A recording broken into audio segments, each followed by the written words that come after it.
Come with us on a journey into the unknown, the unexplained, and the unbelievable. We will test your senses and challenge your beliefs. A world where science and religion clash. Or do they?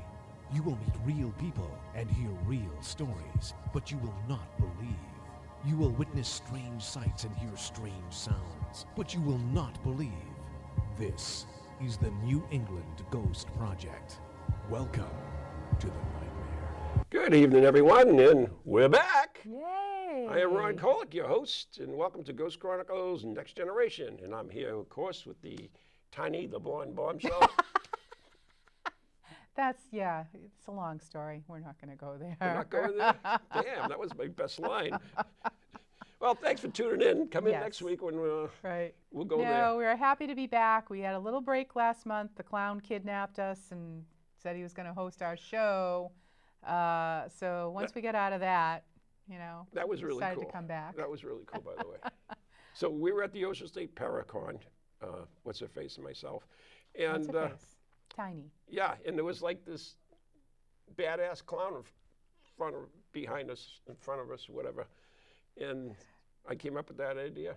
It worked out really well, didn't it? Ron came up with that idea. He did. It was a really good idea. We even had Mr. Fluff come through, or whatever his name is, the Stay Puft guy. Stay Puft Marshmallow Man. Yeah, it was an exciting show. Yeah, and Chuckles the Clown, but it's not Chuckles the Clown from Mary Tyler Moore. No. It's Clown with a K. And we would like to thank him. Yeah, it was good too, because he takes all these crappy movies and redoes them with Chuckles Destroys the Earth or something, I don't know, whatever. And last week's show, of course, we had Jeff Belanger on, did we? I can't remember who we had. Last week? Yeah, when we weren't there. Oh, I don't know. Do you All think right. I listen to it when we're not there? You edited the damn thing. Anyways, without further ado, let's bring in our guest, because this is going down quickly. I wasn't understanding what you were saying. Yes. Oh, right. I know, because I speak Klingon. Yes, it was Jeff Belanger and Dylan Jones. Thank you. Okay. Right. So, but But someone else we met at Ocean State Paracon, is anybody I know? maybe, we asked if he would appear on our show. Oh, Cody. No. Oh, no. Oh, Cody's not even here. sorry. He couldn't come tonight. He was apparently. busy. He's busy. He's a love bit. Got the love bug. Anyways, The love bug. we should introduce our guest. Why don't you? All right. So without further ado, Yes, please. we would like to introduce Dustin Pari, Thank you very much. formerly of Ghosthunters. The bar has been set high that I have to at least Hasn't be it? more memorable than the last guest that no Right. one remembers. When So that's good. And that was Jeff Belanger. That was Yeah, Jeff well, Belanger. he is You the know. second best lecturer in New England. So, Really? Good guy. Second best, Yeah, huh? yeah. Yeah, Cody's the Ah. first. I've been told. He's a good guy. Yeah. Well, thank you for coming on, Dustin. Thank you. It's very Pleasure to gracious of be you. here. No worries. And for those who don't know Dustin, you probably recognized him from his hair. You've seen him on TV. He's still there. And how do you, all seriousness, Dustin, how do you get your hair This like is never that? serious. How do you really get your hair like that? It does not take much of anything. It's, Do you have to put Brill cream on? little no, glue. Brill cream. You're showing your age, sir. My God. Well, he is 150. My God. At least. You're gonna have to cut him down like a tree and count his rings to be Yeah. sure. For sure. No, it's just a little bit of hairspray. That's it. It's we had the bowl cut till 5th grade, and then we decided, hey, I'm into girls. Let's do something. Do you like come? No, it's like this naturally now. No, I swear to you, not that I want you to see me out of the shower, but when I get out, and then we just spray it, and we're done. Wow. Set it and forget it. Set it and forget Actually, it. I have just virtually no hair except from the sides, which is Yes. why I wear the hat. But when I wake up, I wake up in the morning, I look like Albert Einstein. It's like Nice. You don't have that much hair. I do. No, you I just had a don't. cut. Okay, so seriously, Okay. I did. You look good. You'll be Tell surprised. me. Of course I do. But that's besides the point. People don't want to know about me. They want to know about Dustin. Yes, they do. Right. Yes, they do. And he always complains because people talk about themselves and not him. These things happen. Yeah, I know it. So, Dustin, you've been in the paranormal for ever, right? Yeah, pretty much. 'Cause Yeah. What are you, about 20 now? Oh my God, we just hit 42. Seriously? Yeah, I just hit 42 in July, but been investigating in one form or another since I was 15. So it's been a long road, but rewarding one for sure. It's been good. So we have to ask the same boring question. We're going to ask the every obvious radio question. Yeah, sure. whether We it's can grass. hit them all. Go ahead. How did you get started in the paranormal? That All is right. the question. So, That's the first question. This is not my first rodeo. I think not. So we'll give you the synopsis. So we started as a kid, just around 10 years old, 9 years old, seeing what we would now classify as a shadow figure. You know, usually like 2.5 feet tall, 6 feet tall. This is one of the tall ones. It was in the doorway of my childhood bedroom. Hallway lights on, parents are awake down at the end. And this thing's just there. It just scared the heck out of me as a kid, you know. And just pulled the covers over my head and said my prayers and never wanted to see it again. But, and it never did live in there. But it kind of put that seed in my head, like, what was it? Why was it there? And that really got me on just the path. You know, I started reading different books and everything, like Hans Like what Holzer books? books. Okay, that's what it says, yeah. And like the stories about New England legends and Hans spirits. Holzer? Yeah. You were reading that at 10? Yeah, well, not quite at 10. That's a but big book. When I got, I Well, got he a little wrote bit many. older, it didn't have pop-up books for me about the paranormal. But no, as I get older, I get into that, and then I started going check out like the local places and things. Now, like I got to do the due diligence and tell people, do not go where you're not wanted. Do not go trespassing, and these places are unsafe and that kind of thing, because people do get hurt every year doing this stuff. Of course. But as a kid, I didn't know any better, and you're invincible as a kid, so you just go do what you want anyway. Right. We had an old funeral home. We used to go crawl around in and everything. And there's a loose piece of plywood on the window. You could go in and check out the That's thing. cool. Wow. Yeah, it was fun. Yeah, we would never do that. No. I'm sure. We'd I'm never, sure. never, ever. But that's move how plywood to that's how the access. path started. At least Yes. that's how it all got going for me. So, I mean, did you think about being a paranormal investigator? When did you really consider being a paranormal investigator? I didn't know it was a thing. It was just myself and some friends would go like just hang out in places we heard stories about and get chased out of places, those things, and it was just something for me to do as a hobby, And I've had a crazy life, always working like 2 or 3 jobs at a time, and I went from working in television on the broadcasting end to working in healthcare, and I would get out of the ambulance company at night. I was a manager there in an EMT, and I come out at night, and there'd be random people. They'd be like, "Hey, are you that ghost guy?" I said, I guess. Like, can you go somewhere tonight? I said, well, I was going home, but yeah, sure.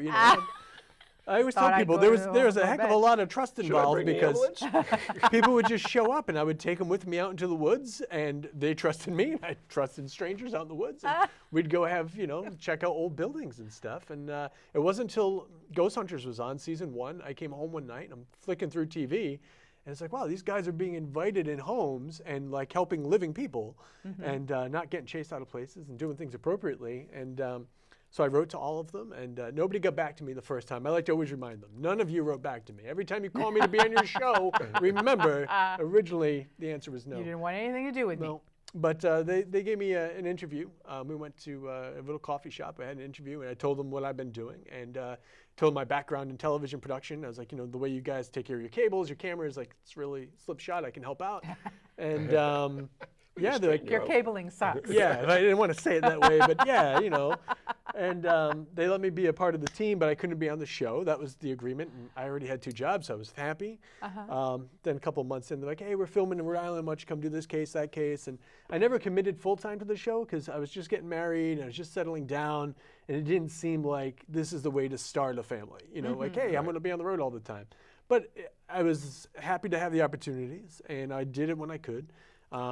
And then I got married, had the little one, then ended up doing GHI for 2 years. I took leaves of absence to go do that, That was a bit more of a commitment, but it was a big opportunity too. So yeah. And then we ended up getting called back because it's like the paranormal mafia. They just keep bringing you back in. And then I ended up, I did the last 2 seasons of Ghosthunters and finished off every episode of that. But now those guys are coming back with Grant Wilson, a whole new cast. Heard that. Yeah, it's August 20-something or other, 21st, I think. That's going to be on A&E. So yeah, that'll be good. So, A&E, that's a change. yeah, everything's kind of switched up. It's a brave new world. And then Jay and Steve and Tango are going over to travel, and they're going to be doing Ghost Nation. So that's their new show. So yeah, so that's intriguing because the Travel Channel is all paranormal pretty much, and A&E I guess is. They're starting to add some programming and stuff. It seems, yeah. Do you think? I mean, there are a ton of shows on, especially with Travel Channel doing what they're doing. Right. Do you think there's going to be a point where we've had enough? Well, I think that I think it's a little bit dangerous because I think people are going to become callous to it, you know? It's not paranormal if it happens all the time. So there is a problem just in the definition itself. It happens all the time if you go on Facebook. Well, of course. My God, I've seen my share of photos.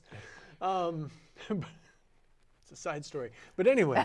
You can add it. That's fine. No, it's pretty just, loose here. We'll keep it PG-13. Oh, so, right. Yeah, probably should. But I think it's nice. It's a double-edged sword. It's good because it brings it to the forefront. And it allows people that had experiences that they're unsure of. It makes it more comfortable for them to speak of it, you know. But unfortunately, that with it, just with television in general, you know, there's always the chance of a lot of extrapolation and big stories being made out of little things and people not getting the truth of the matter, you know. So I think that it's entertainment. Enjoy it. Take some of it with a grain of salt, you know. Everyone's got their own favorite programs, whatever. I personally like recreation shows. I think as an investigator, too, yes. I don't need to watch other people investigate all the time. You know, I watch and support my friends on the different shows. Exactly. Like Amy and Adam have kindred spirits and everything, and you know, and I'm good friends with Katrina and everybody. So when I want to Katrina and the Waves? What's that? No. No. Stop it. Oh, sorry. But so I always try to support everybody, but I love like My Haunted House. Like, tell me a story, because those were the shows that were around, if they were around at all, when I was a kid. Those are the stories that I read when I was a kid. So that's the kind of stuff that still I find exciting and that I still enjoy, you know, being a part of. So that's my favorite kind of stuff. All right, I'm trying to see over her head. That's she's supposed to be tiny. I'm not really sure. I was peering at the teleprompter because we do have a question. We have a question. We have a question. Should we answer it? Well, maybe. Or should we say no? Maybe. We can answer Go it. away. John would like to know why did Grant leave Ghosthunters? Whoa! So here we go. Grant had left. He was kind of just wanted to focus on his family time a little bit more. Understandable. He's so talented. So he's a musician, he's a composer. So he was working on his piano stuff for a little bit. He also ended up getting involved with a company called Rather Dashing Games, and they're making board games and everything. Rather Dashing? So, yeah, he went and did like a whole new side project, you know? That's awesome. Yeah, so he's quite the Renaissance man. So he went and did that stuff for a while, you know? And he still investigated. We do events together and everything, and now he's bringing the show back, so. Oh, that's kind of cool. Yeah. I remember when I first got involved in this many, many, many years ago, and I'm telling one of my stories, sorry. That's right. Yeah. But we were on this show called The Mary Omarosa Show. And we were in Brookline, and we were being satellite linked to New Jersey, where the studio was. And Maureen and I were on this show. And then in the second half of the show, we did our thing. The second half of the show, they had this group on called Taps. It was Grant and Jason. Yeah. And that was actually the first time I had ever heard of Taps. And they talked about themselves, how they have a pretty well world network and everything else. And I said, wow, this is pretty cool. I mean, there's, you know, they've got a lot of people that are you know, pretty reputable at doing this stuff and everything else. And that's when I first looked at it and realized that there were other people out there doing this that what I was doing at the time. So, but, you know, if you went on the internet, which is fairly new back then, I mean, theirs was a big website. Oh, yeah. And I'm trying to think of what else was. Oh, Jeff Belanger's Ghost Village was on at the time. And yeah, that was before your time, though, right? No, I was around. It was interesting. Somebody the other day was sharing screenshots of the old TAPS website. And it was just so weird to see. And like I get chills when I first looked at it. I'm like, I remember going here to find contact information to see if I could like work with these guys, you know, and just all these years later, it feels like a lifetime ago, you know. But I was very blessed. Like what an incredible opportunity. You know, I would just go out crawling around, like checking out old buildings and just trying to see what I could see. And then to be invited to be a part of the show, and then to be able to go overseas and you know, I've been to 20-something countries, like, and sleeping in castles and things like that. Is that because they kept throwing you out and you had to go find another country? That's right. So you're partying too hard. You're out of this country. You're done here. But yeah, it's nice to look back and have like a full passport and you know all the stamps and all the stories and amazing times. Really cool. Do you have a favorite from the countries? I fell in love with Ireland pretty quickly, just because it's like a nice fairy tale land. Like everyone's so nice and relaxed, and like it's a very different culture. I mean, so many different parts of the world. You know, you travel around, but places like Ireland, Denmark, Sweden, the people are very kind, very trusting. Like they look out for each other, And then in different parts of our country, I find that too. But I kind of feel like when you start to come back home, when you get close to Rhode Island, Massachusetts, New York, it's very much about me, get out of my way. Yeah. And I'm like, man, I kind of like the quietness, and I liked Italy because I'm a boy that likes to eat. So Italy was really good to me. I think overall, though, Prague probably was my favorite overall place just as a tourist. To see the architecture, to kind of immerse yourself in the culture. We were in each country for like 2 weeks at a time. Right. So you get 2 weeks at a place, you film 4 days each week, but then you get a little downtime. And it was really a remarkable place. What'd you do in Prague? Because that's absolutely my bucket list we did some castles out that way, and sometimes you'd stay in a city and you work just in the outskirts, you know. Right. I remember we did Castle Huska, which wasn't too far from there. That was a good story. That was a good place. Yeah. My favorite thing of the whole time was being in Prague was how different the culture was, like from daytime to nighttime. And seeing the tourists and stuff during the day, like enjoying the architecture. They have this great medieval church. And at the top of the hour, there's a tiny little representation of death, this tiny little skeleton, and he rings a bell. And then at it's amazing though, at the top, they have all this wooden saints come through and like turn at the top of the tower, and everyone gathers around to watch it. You know, it's great. And then at nighttime, it's quiet, and people come out and play violins, and it's just beautiful, beautiful city. It really was very interesting. Nice. Yeah, I loved it. Very cool. Wow. That's definitely a bucket list. The bridge they have there is. The Charles Bridge. Yeah, beautiful, awesome beautiful bridge. place. Awesome stories. The whole thing is loaded with paranormal stories and everything else. I agree. The culture is great, and just the people are really nice. And you get gelato everywhere you go. Gelato. There's like tiny little ice creams, and you don't feel like a pig. It's like, oh, I'll have a triple, and it's still like the small cone here in America. So like, oh, I'm being a good boy, you know. And you get 3 flavors, so you're very happy. And yeah, it's good. That's funny. So one of the reasons you do this, do you think it's because you get to go to cool places? I mean, do you like history? Is that part of what it is? So it's interesting the way life unfolds. Like, you don't even realize what the foreshadowing is until you get to your destination. So when I was in high school, my favorite subjects, when you finally get to take electives, like the end of high school, I enjoyed psychology a lot. I loved sociology and death and dying. And then to be able to travel, I mean, I had studied different cultures and the way they perceive the afterlife and how they prepare the body and all these things. And to be able to travel and to see that actually in the different places, you know, and it wasn't just about the spirit communication for me. I've never been like I hate the scary part of the paranormal. Like, I don't need to wear the black t-shirt and yell about demons and like, I love the reality of the fact that in each one of us is a living energy, is our soul or our light or however you want to see it.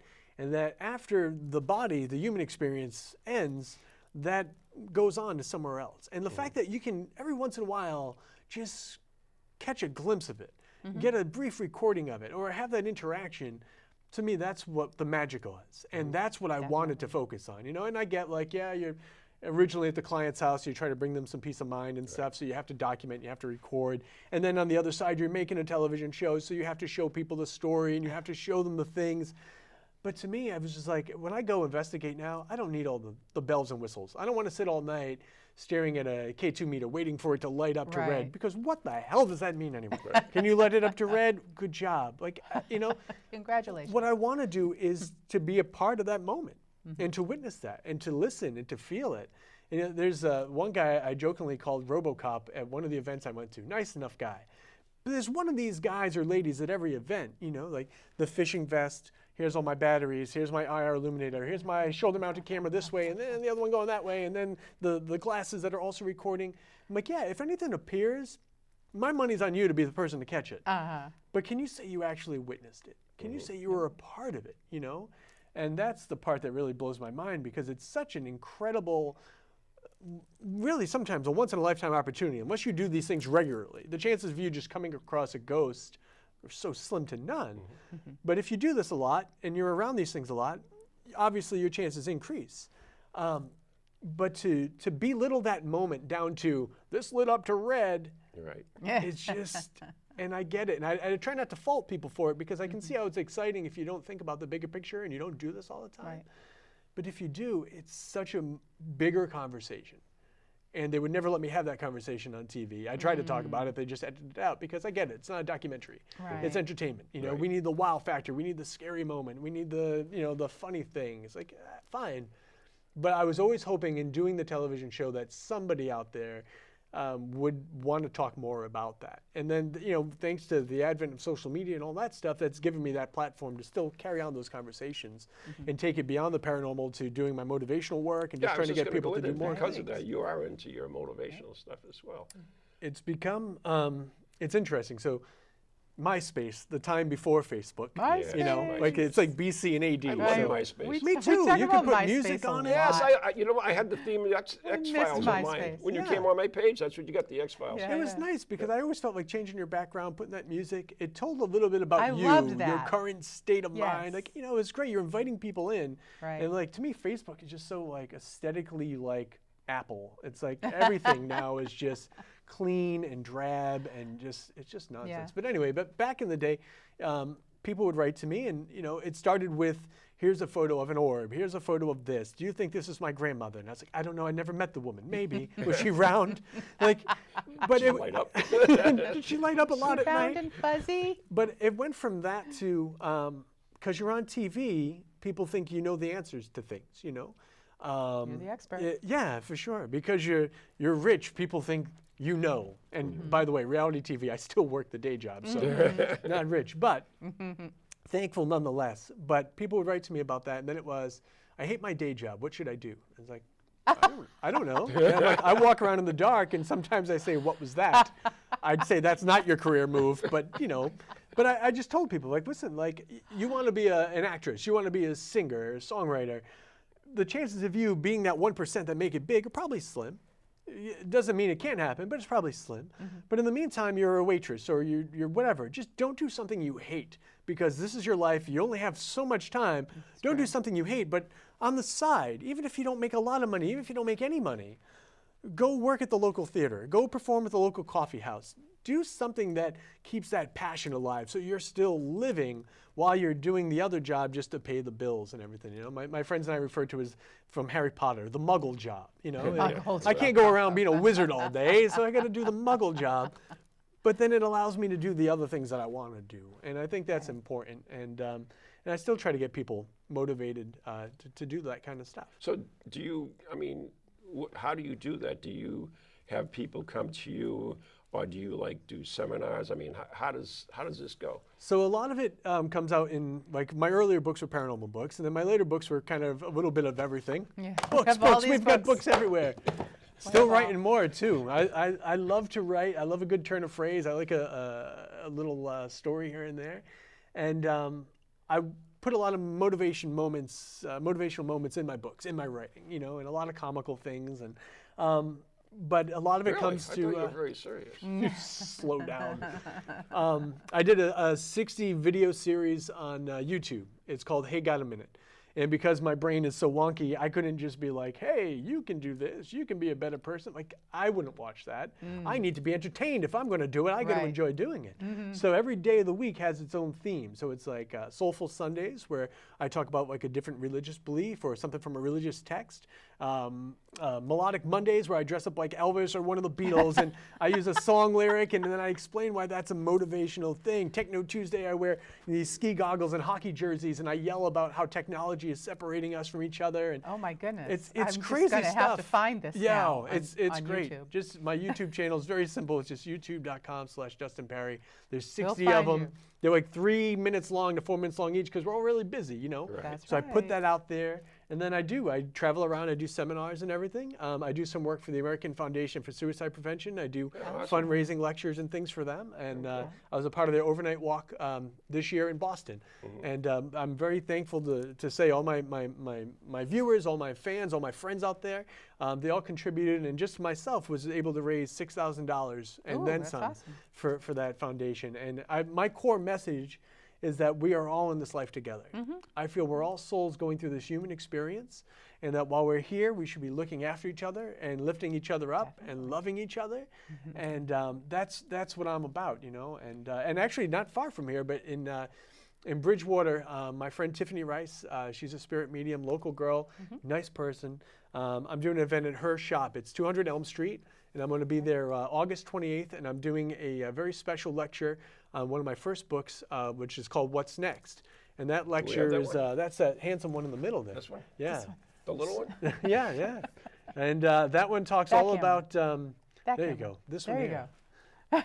Do the Vanna White gesture to it. But yeah, on August 28th, I'm going to be at 200 Elm Street, and I'm going to be doing a lecture based on this book, and it's going to try to help people to move forward in their life, you know? That's awesome. Don't make it look shady. People Nice. won't trust it if Yeah. it looks shady. That's advertising 101. And it's my husband is a DJ. Oh, yeah. Hi, honey. He never watches, but anyways, That's all right. He knows. He DJs a lot of suicide prevention walks. Oh, really? Oh, that's good. Usually, I think he's up to God, 4. I thought you were going to say It's suicides. I said, what the hell kind of job is that? What? No. He no, DJs no, a lot no, of no. suicides. It's Suicide like prevention well, you walks. don't pause there. You scared the heck out of me. Okay. All right. I'm sorry. Well, Well, that's anyways, nice that he does that. That's very good. So Yeah. yes, our production assistant. Well, he's actually our government coordinator full time now, Zach. His sister organizes them as well. Oh, so grand. that's how Yeah, we all good work. We all get into that. Because so. it's very difficult. What we do every day is difficult. And it's not what we're meant to do. You know, we're hunters and gatherers by nature. We're a community by nature. And now it's a lot of sitting around, just pressing keys and sitting in front of screens all day. So it's very distracting for people, I think. Yeah. So how does your Christian beliefs fit in with this? It works fine for me. It doesn't work well for other Christians who get very mad at me for it, but it works fine for me. I always say, have you read the Bible? Because there's lots of stories in there about demons and angels and spirits. And when Christ first comes back and the apostles are all held up, afraid of what's going on in the world around them, Didymus, doubting Thomas, the twin, comes forward and he wants to touch the wounds, and he wants to make sure that this person is actually Jesus and not a ghost. Right. When he appears to them walking on the water, he says, I am not a ghost. He says it several times. Right. So it's kind of interesting, My personal beliefs are that the Bible was inspired by God, but written by man, and thus subject to lots of little, hey, we need this, just like now, Lots a of lot of fake news shoved in there because we need to further the agenda, Right. And that's no matter what religion you're a part of. I believe that all are one, and I think that God, I have my Hallmark theory, I call it. And I believe that God is like Hallmark cards. It's one big company, and he's got shoebox division for people that like to laugh, and he's got mahogany for people of different skin tones and different ethnic backgrounds, and he's got Just How I Feel for people that like to cry all the time, and the blank inside cards for the blank inside people. But no matter which one you buy, it's the same company. And I think that the core message of all world religions are love and understanding and respect and taking care of each other. But instead, we want to focus on the differences and hop on the differences instead of looking at the commonalities, which just make things so much easier. And if we could all just find that way to live in love, and I think it's upon everybody who's out there to walk through this life to look after each other. Yep. And a lot of us are just really bad people. I've been closing conversations lately on the phone and emails with, be a good person. And the other day, this woman was on the phone. She's like, what'd you say? I said, be a good person today. And she stopped. She's like, I really like that. I'm like, good. I'm glad you do. And just sometimes we just need to be reminded, But the Bible is, people pick and choose what they want out of it, really. Oh, in yeah, reality. for sure. I know that I get called in I'm Catholic, so I get called into my parish priest and spent an hour and a half with him trying to explain what I do and how I do it. And so he says, you don't work with mediums. I says, well, if you look at the Bible, you realize in Corinthians 1 that God gave special powers, I guess would be the word, for different people to discern spirits and so forth and everything else. So he actually did that. I mean, there are a lot of things that they set their doctrine. They don't really look at the grand picture. But one of the coolest stories that I think in the Bible is the Witch of Endor. Yeah, with Saul and, I always get the names. Two guys in the very similar names, same consonant. Yeah, one was the former king, and one is the present king. Yeah. And so so I think it's Solomon and Saul. And then he wants to raise up, so he goes to the Witch of Endor to raise up the spirit. Yep. And it's like, this is mediumship. Right. And it's right here, But the coolest thing of that whole story is when he raises up the spirit and he comes in there, Do you know what he looks like? No. He's got a burial shroud on, so basically a sheet over him. Right. So that's the typical ghost of you know, the character. The old shroud. And what does he say when they wake him up, right? And when they call him for him, he says, "Who the hell woke me up? Why are you bothering me?" Yeah.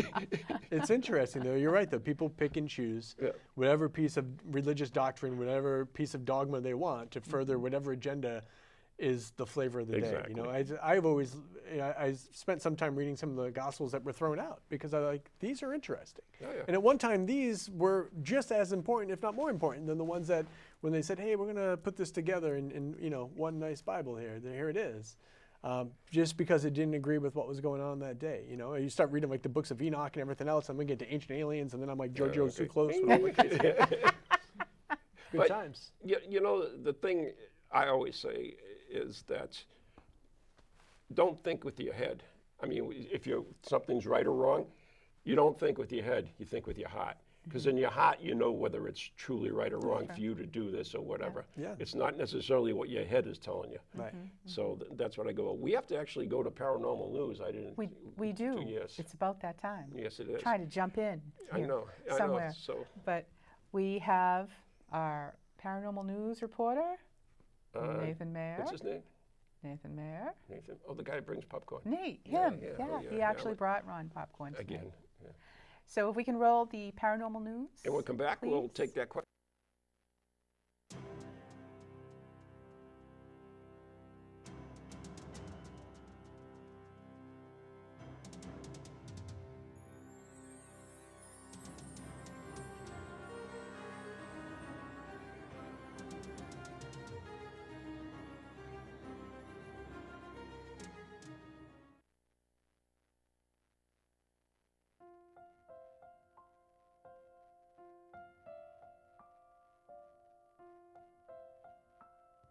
Celebrated paranormal author and researcher Rosemary Ellen Guiley of New Milford, Connecticut passed away peacefully on Friday, July 19, 2019 in Woodway, Washington, surrounded by a loving family. Rosemary was the author of over 65 books on paranormal, occult, and metaphysical topics. She produced a series of single-volume encyclopedias on topics as diverse as saints, demons, ghosts and spirits, witchcraft, magic and alchemy, vampires and werewolves. A popular lecturer, Rosemary made many appearances over her career at paranormal and metaphysical conferences and conventions. She was a frequent guest on many radio shows. Rosemary appeared in many television documentaries. She was awarded a Lifetime Achievement Award in 2015 from the Upper Peninsula Paranormal Research Society in Michigan. Rosemary was born on July 8, 1950 in Fort Lauderdale, Florida, but grew up in Shoreline, Washington, where she attended high school. She earned a Bachelor of Arts degree in journalism from the University of Washington and went on to work as a reporter for the Oregonian and the Seattle Times. Before embarking full-time on her writing career in 1983, Rosemary worked for IBM. Rosemary served on the boards of several organizations, including the National Museum of Mysteries and Research and the Foundation of Research into Extraterrestrial Encounters. She was also the consulting editor for Fate magazine. Rosemary founded Visionary Living Incorporated, and in 2001, and through it, published much of her work. In 2015, she expanded Visionary Living to promote and publish the work of other authors. Rosemary enjoyed travel throughout the United States and Europe. Though her work kept her on the road for much of the year, she always looked forward returning home. She maintained a vigorous exercise regimen. Through my paranormal excursions, I did cross paths with Rosemary Ann Guiley twice, both at Cape and Islands Paranormal Research Society events, led by its founder and president, Derek Bartlett. The first when Capers did free monthly lectures at Cape Cod Community College in Barnstable, Massachusetts, where she gave a lecture on demons in 2009. The second was in 2010 when Capers hosted the Haunted America Conference, which had a vampire theme, probably due to the popular vampire film series being released at that time in cinemas. Since she had an abundance of books that she authored to bring from her car into the venue, I helped her out with that task. The following are some remarks people have made to honor or pay tribute to Rosemary and Alan Guiley. Keith Age, I'm at a loss for words. My longtime friend Rosemary Ellen Guiley has passed. R.I.P. Rosemary, fly high and free. Keith and Sandra Johnson, truly the loss of a dear friend. Rosemary made 3 appearances on our show, Ghosts Are Near. She was such a sweet soul. Andrea Perrin, the world has lost a mighty spirit and truly brilliant scholar. She is loved and will be missed by countless souls. Dave Schrader, she is a very important voice in the paranormal world and one of the most prolific authors. Rest in peace, Rosemary. Grant Wilson, her heart was one of the best, always gentle and kind. The other side is lucky to have you, Rosemary. John Zaffis, she is a legend that will live on in many of us. Rest in peace, my Roro. You fly, my friend, mentor, and yes, she family.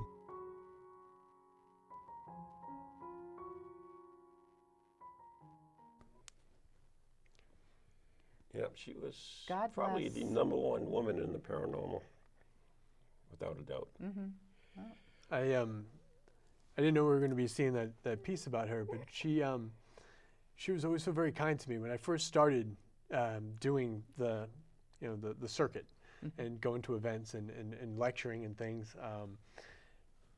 Going up to people like her is a big deal, you know. And over the years, you know, you see each other once in a while, and next thing you know, you're sharing some laughs, or you're on flights near each other, or long bus rides, car rides to places. And there's one we did up in the Upper Peninsula in Sault Ste. Marie, and there's always some crazy travel getting in and out of there because there's like 2 flights a day that go there from Detroit.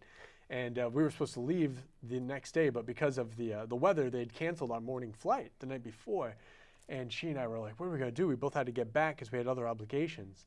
And we were able to get the casino up there that was hosting the event to drive us all the way back down to Detroit, which was like 6 hours or more. Wow. And it was just her and I in the car with the casino driver in the middle of the night, like 2, 3 in the morning. And the guy kept dozing off, and like she and I want to sleep. We're kind of like laying back, like relaxed. And all of a sudden you hear like the rumble strip, like, brrr, and I'm like, she's like, Dustin. I'm like, I know. So I had to keep talking to the guy to keep him awake. Oh my God.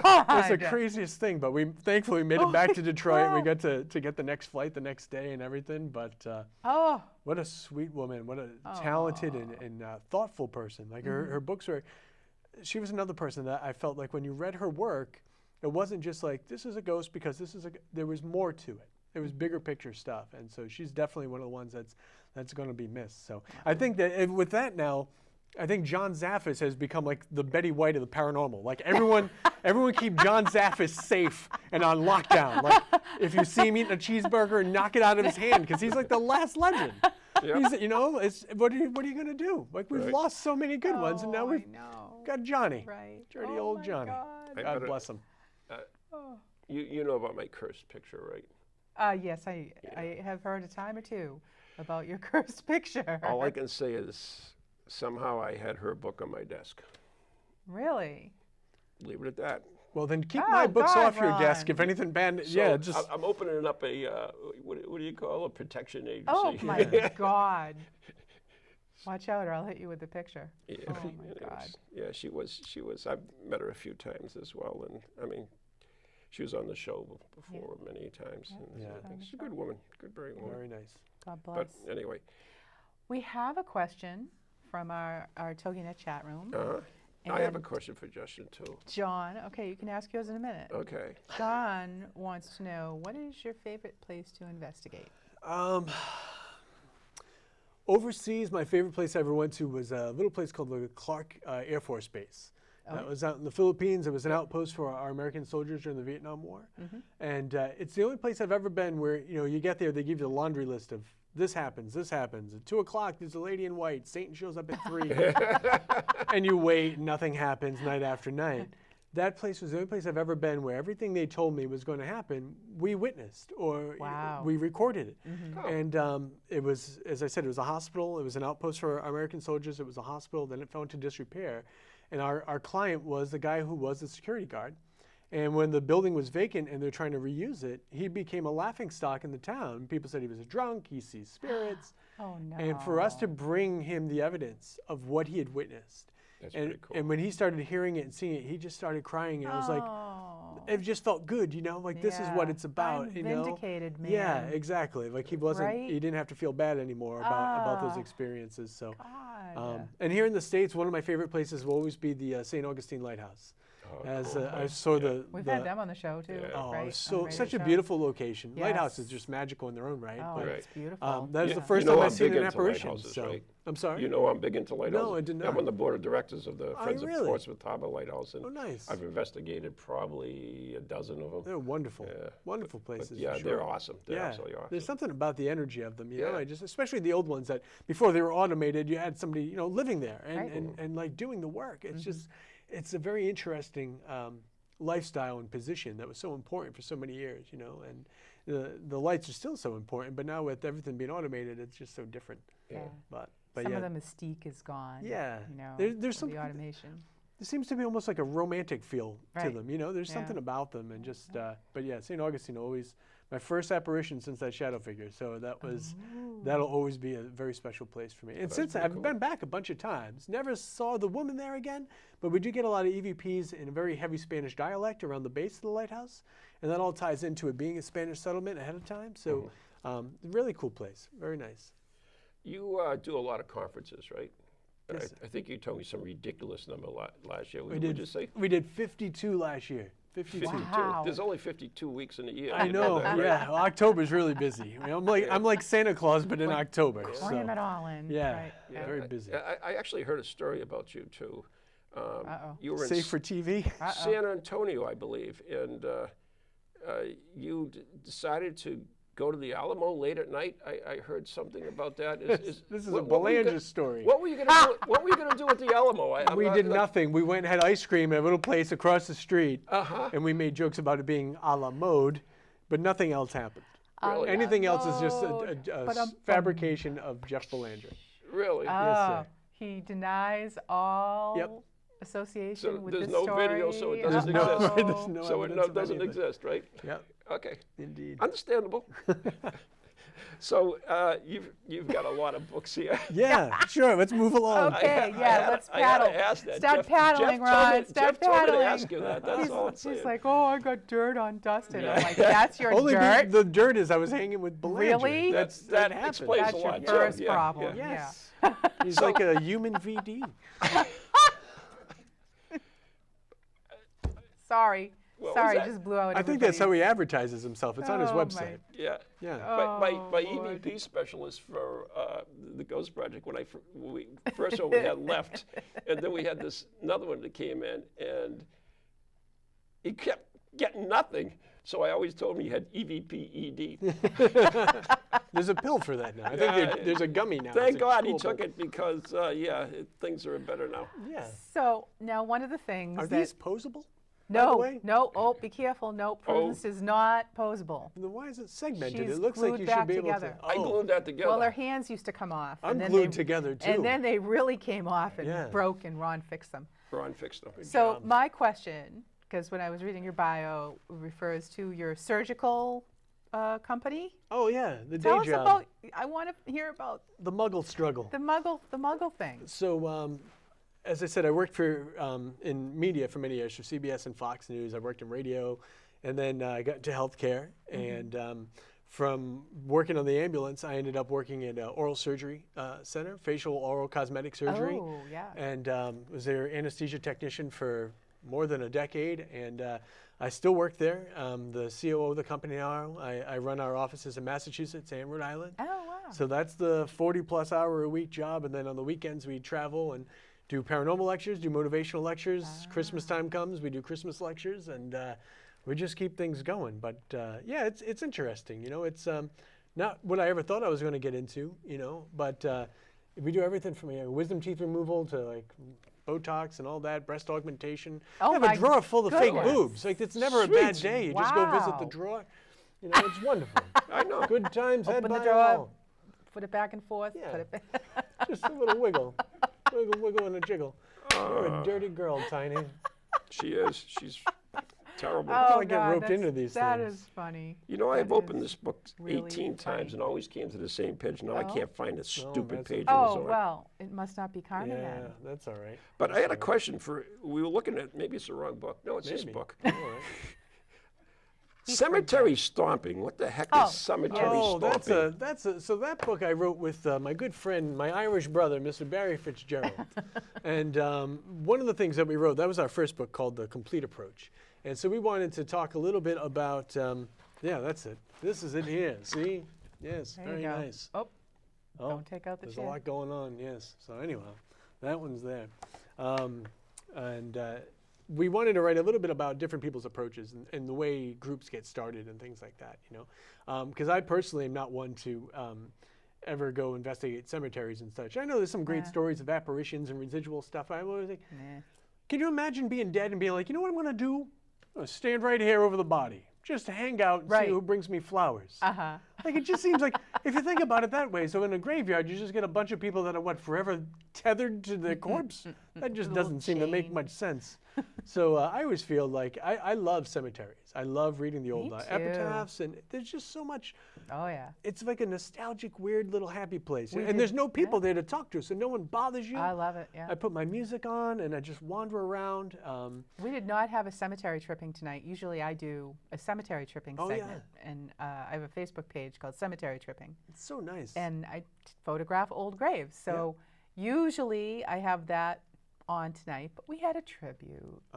That was so nice. That I- was Oh, we had I- Dustin on. Forewent Yeah. the But cemetery tripping. I think but it's important though for everyone and as a culture, like not forgetting those who went before us. You know, like one of the things I always taught my daughter because she'd come walk with me, it was like, you know, if we see a flag that's fallen, you pick it up and you put it back in the holder. Mr. You know. Kolek does this all the Yeah, time. you said like the flat stones sometimes get really dirty. One of the graveyards we visit a lot has a water pump. So you go and you fill up the thing, you can go clean off the flat stone.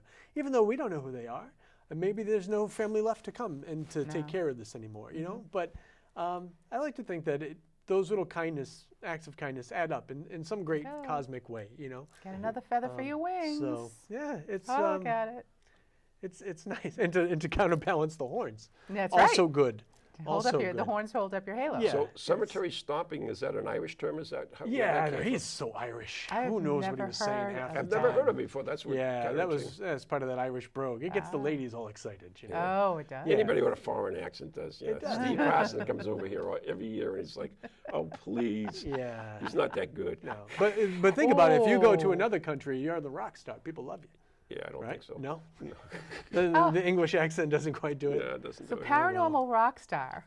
Oh yeah. Where well, did thank that you. I come haven't called from? that in a while. Where did that come from? That came from an interview I was doing with a gentleman named Mike Roberts, and he was interviewing me for a magazine that he had, and I was overseas, and I was talking about the struggle of trying to be a husband and a father and a provider of the family, but then also having to be so far away from home all the time, and we were talking about being on the road, and I was, we go 6-8 weeks at a time sometimes with GHI.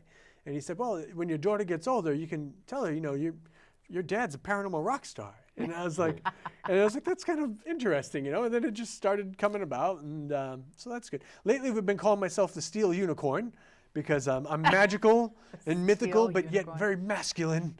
Oh, wow. Yeah, so Okay. because unicorns All seem to right. be feminine. Look, even he's Ooh, getting there hot we- flashes. Whoa, wow. It's nice. There we go. But then, man. but here's the other thing, though. I'm very Wait a minute, multifaceted. Let me pick my feet up. Yeah, get comfortable. Make more room in your trousers. It's getting pretty, So pretty the other deep thing, over here.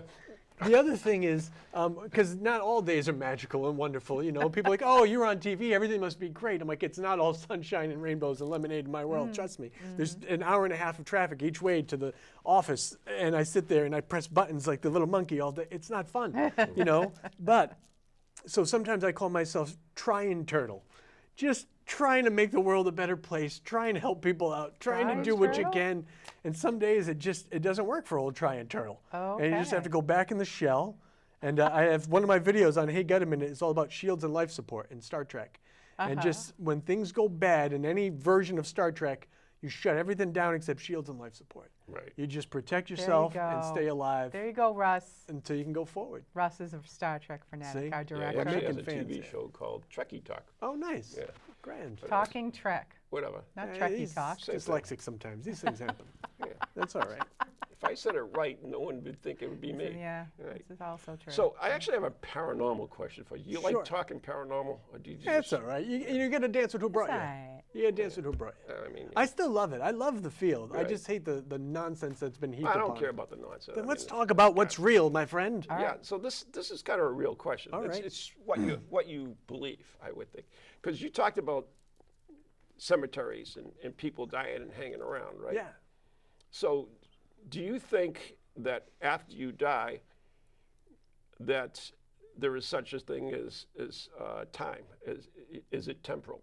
In other words, could you be at a cemetery at one time and someplace else somewhere else? Right. So, in other words, you're not really hanging around there, but you can be there. Right. That's a great question. I really appreciate that. It's a great question.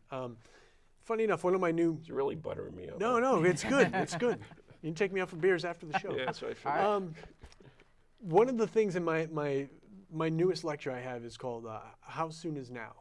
And it's all about time and how we perceive time and how we trade our time in life. You know, what you do for 40 hours a week and what is that worth for you? How much you need to bring home and what do you do with that? Because at the end of the day, the thing that we kind of piss away the most is our time. You know, like I joke around about phones a lot, you know, because I need my social media because I need to promote what I need to do. I also want to put out good vibes and good information for people and things, and to try to push off some of the nonsense that's out there. But how much time does that end up taking away from us, you know? I mean, let's be honest. A lot of phone time is spent when you're in the potty.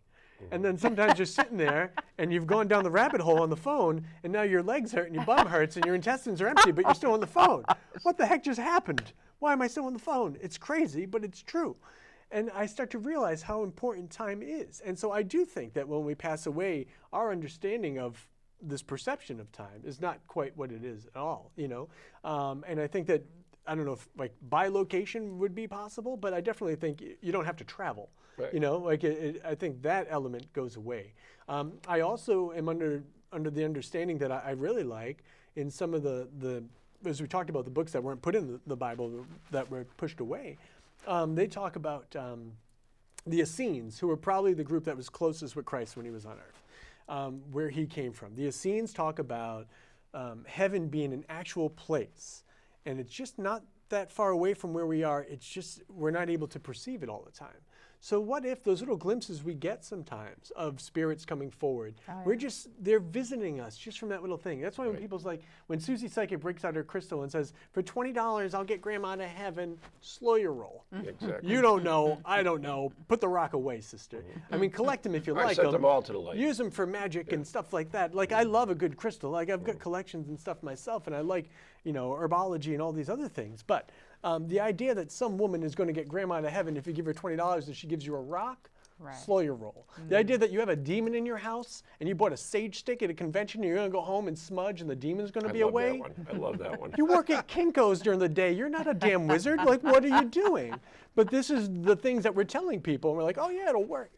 How much does it work? Yeah. So that stuff really drives me crazy because I do believe But that isn't that the fault of TV, though? it's the fault of TV. It's the fault of people that are easily led, and it's upon us that are, I believe that, you know, there's a lot of true believers that end up on television, and there's a lot of people that are like, well, I can make money and I'll be on television. And to be quite honest, listen, no shame in your game. You hustle, you do what you want to do, but at the end of the day, you got to be able to own it, and you have to be able to eat what you put out there. And so I always tell people, any evidence I brought forward, any EVPs, anything that I said, this is what happened, I stand by my evidence. Anybody else I work with, I hope they do the same. But I always can only stand by my own thing, so I only say my own thing. But pathways and such, my brain gets broken. I fell down 32 slate stairs as a kid. I cracked this thing open, so the brain gets weird. Oh my God. However, the Essenes talk about heaven being a real place and that we can perceive it from time to time. And I do think that when we see these images, that is the sign of a loving God or goddess, however you perceive them, allowing that spirit to come forward. I don't think anyone's ever trapped. I don't think anyone's ever tethered. No one's standing over their gravesite. Some people visit more than others. Some people don't want to move on as quickly. But I don't think that a loving God or goddess, or however you want to see it, would ever say, locks on the door, heaven's not for you, you're stuck here, enjoy your lighthouse for eternity. Right. So, yeah. In the Catholic religion, we have the thing called purgatory, which it's temporal. Right. In other words, so you're forgiven for your sins, but you still have to pay for them. You have to start to work them off. Yeah, you got to work them out, basically. Yeah. So when I first started doing this, I worked with a Franciscan, and we used to talk about, well, what a ghost, what a ghost. And one of the theories that we thought about is perhaps these ghosts are just people in purgatory. In other words, they're there because they're doing their time, or they're learning, or whatever they're supposed to be doing there. And what we're doing is glimpse it through them. So we have people that come in and try to interfere with some of these spirits. Maybe there shouldn't be an interference in with it. In other words, we get a lot of mediums that come in and say, "Oh yeah, your house was haunted, so I lit some sage, wrapped it around, and I sent 6 guys to the light. Sent them on their way. Everything's cool." Yeah. Even though they've been there for 50 years, all they need is someone to show them what a light was. Right. Everything's cool. Right. So is that something that works? And there are other. I mean, I guess what I'm really trying to say is, it's depending on how you view everything through your own filters, through your own religion, through your own reality, is how we perceive ghosts and spirits and demons and everything else. Do you believe in that? I believe that everybody's perception of this reality is going to be based upon their experiences and their structure unto that point. Do I know some really good mediums and psychics that have done some stuff that I think is really on point? For sure.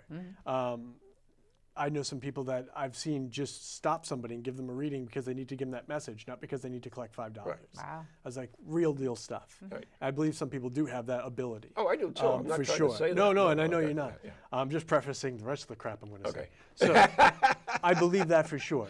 I do believe there are certain rituals in magic and such that gets people think of wizards and stuff like that I joke about. But there are certain rituals and things that I do think help to calm spirits and things like that. We've seen that kind of stuff happen. As far as purgatory goes, Catholicism has so many different things that they believe for a while, then didn't believe, and you pray for this, or you could even pay for that at sometimes. Yeah, I mean, one since time you could, yeah. adultry, we get a fine for that. Yeah, no we can worries. fix that. Yeah, Contribution. no problem. Yeah. So I think that religion, the afterlife, all that stuff is very personal to people, and I think just like you hinted at earlier today, you know what's right and wrong. You know in here, right, in your whole body. Somebody doesn't have to tell you like you shouldn't go up to a baby and slap it. Like you just don't do things like that. And then there's some people that are just broken and they do things like that. Right. But when it comes to our perception and our reality and our understandings of the afterlife, I think even the angry person that says none of this is real, none of that matters, there is no religion, there is no God, there is no goddess, somewhere inside they know that there's got to be something. And I don't want them to have to categorize it. But don't stand in your doorway yelling into the closet that there's no boogeyman if you truly believe there's no boogeyman. Unfortunately, Dustin, we've got to wrap it up. We do. So if somebody want to find out more about Dustin, what's his name? Parry? Everyone makes it super French, but it's actually Italian. It's Pari. Where can they find out? The best place is just to go to my website, which is dustinpari.com. And you can check out my YouTube channel. It's YouTube/Dustin Pari.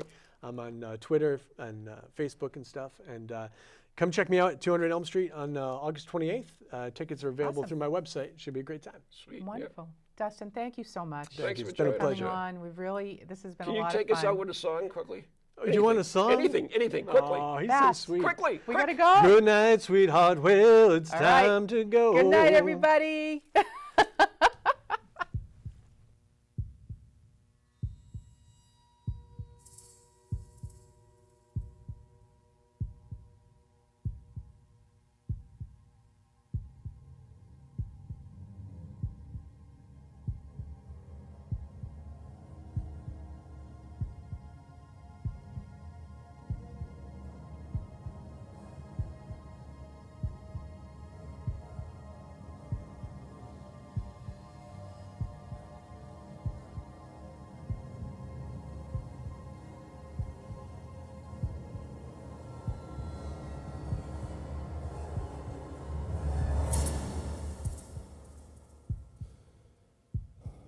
From ghoulies to ghosties, long-leggedy beasties, and things that go bump in the night.